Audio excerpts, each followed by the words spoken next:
Fooled. I thought it was a remake of the old. Who did that song? I like the way you said it. Now there, I was fooled on that one. Well, so what about it? Why do a song that's already been had that title before or something like that? Right, and you know, making sense. Do people think it's the old "Here Comes the Night," which was written by who? No. There was a song by them called "Here Comes the Night," but and the thought never crossed my mind when I wrote the song. Somebody brought that up to me after I had written the song. That there had been a song called "Here Comes the Night," but they're totally different. He's got that one. I can see right out my window, walking down the street, my girl with another guy. And in my "Here Comes the Night," I'm going out with a babe on each arm and a bottle of champagne, and you know, it's a whole different vibration. You know, "Here Comes the Night" is kind of like a celebration. You know, as far as a rock song, I got different ways of writing songs, and the real hard rockers, you can really be tongue-in-cheek and ludicrous about and make these kind of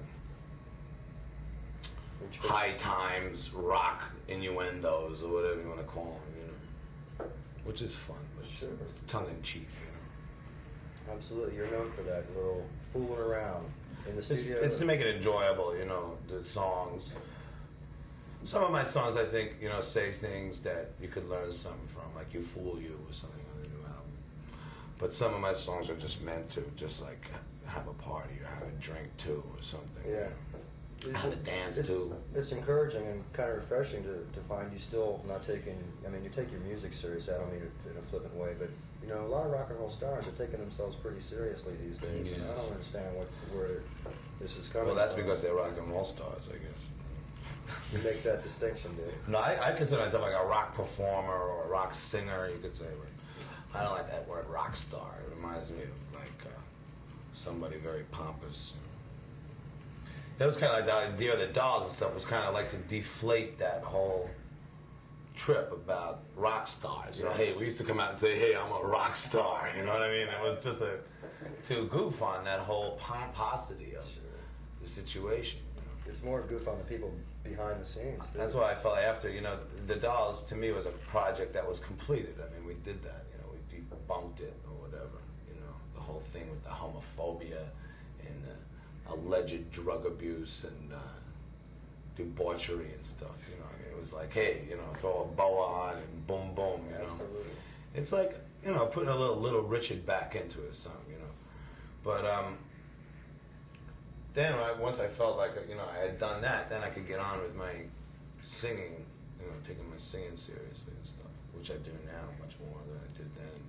How's this new album, Here Comes the Night, as opposed to In Style, which I heard someone say backstage tonight that, you mean on his disco album? I didn't think there was... No, we just say that. We say that but... affectionately, you know, like it's the disco album, because it's got those pictures on the front by Abaddon. You look great, I thought. You look like you were in style. So we just call it that as a joke, the disco album. It's not. There's one song that has a semi-disco beat, Swahito Woman, but it's not a disco album. It's a very kind of eclectic album in style, you know, so it was greeted with mixed ideas. You got a lot of airplay, though. Yeah, a couple of the songs really did well. How about this time around? You finding that the radio... Well, this is the most successful album I've ever had. What song's getting the most play? She Loves Strangers. Then Here Comes the Night. After that, there's a couple other ones. Like we went to Boston, and that Marquesa de Sade is the most popular one there, which would probably be great in Florida because it's got kind of salsa beat to it, Latin beat.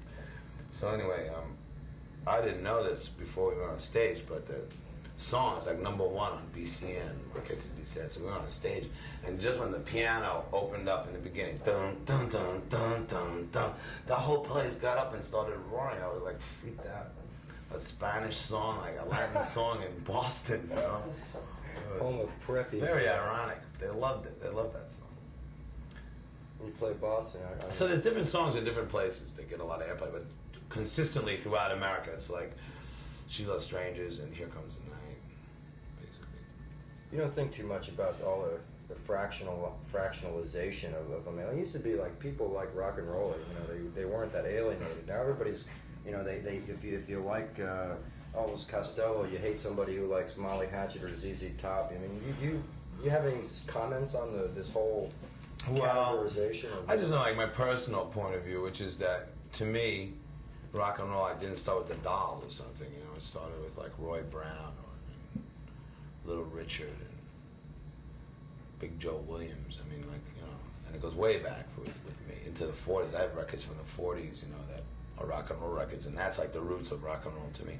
And before that, you know, you get the old blues singers from the 30s, Robert Johnson and people like that. And before that, there's like 20s, you can listen to Ruth Etting records and Bessie Smith records, and I listened to all that stuff, which is really what built up to be rock and roll. So I think, you know, the thing is, a lot of kids say, well, the Dolls is the first rock group, or whatever, Elvis Costello is the first rock group, or, you know, and they don't have roots past that. But I think as they go on in life, they're going to hear a song here and there, they're going to say, hey, I like that, who's that? So he's going to say, well, it's Jimmy Rogers.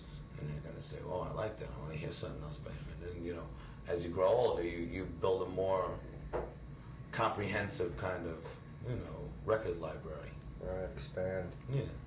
But when you're young, when you're like 17, 16, 17, it's like, hey, you know, I like my guy, and that's where it's at. And that's cool. I was like that when I was a kid, you know. Yeah. Levi Stubbs, Four Tops rule, Four Seasons suck, you know. All the bossa singers I went for, anybody saying hi, I used to say, you know, well, you know what we used to say. Tell us, Dan. We can always edit it out. Everybody knows. Bleeding faggots, right? No, nothing like that. Had something to do with like being fanning the king's wife. That, you know, people got a job like that. In the Catholic Church, they used to, in the choir, they used to have singers that they called castratas. That's what we used to call them, castratas. What were you gonna say, John? I was just gonna say your the gig with the hats and all that was so visual. Have you done any video stuff or any film stuff, or you? On In Style, you did illustrate a couple of the songs, I think. Yeah, did that. And I work in video a lot. I do people and stuff. You know, I'm working on some stuff that's going to come out in probably 3 or 4 months. What's your approach to it? Most of the stuff that I've seen, it's like it's such a young art for people to turn their. I do it real unabashedly. I just go for it, you know. I just say, okay, you do this, you do that. Boom, do this, make the room look like this or whatever, you know, not like this. But that's just what I do, you know, I just go for it real fresh. I'll probably, you know, as I go into it, after years and years, I guess it'll get a little jaded or whatever, but I'm at my most unprofessional state with the art now, and I find it really exciting like that. Yeah, because lots of times I'll work with a cameraman or something, and he'll say, we can't do that, forget it, it's impossible, you know, and I'll say, well, we're gonna do it, and then we do it, and it's like, it blows their minds. Then I think, you know, when you get into something for a long time, you stop doing that. You just say, okay, we'll just do it the way we can. Yes? Pause, please. Open that door, Gabe. It might be Peter. Hey, you were talking about. I'm sorry. Yeah, I'll be right out of here. Yeah, we're almost out of time. You were just talking about studios being overblown. And that's the thing that I see in a lot of this video product. They think they got to make a Hollywood epic in 3 minutes when they go into video. Well, you know, I wouldn't mind doing that. I mean, look at Francis Coppola now, right? With sitting in that van with the video camera hooked right on top of the movie camera, and he's watching it on television instead of being in the room.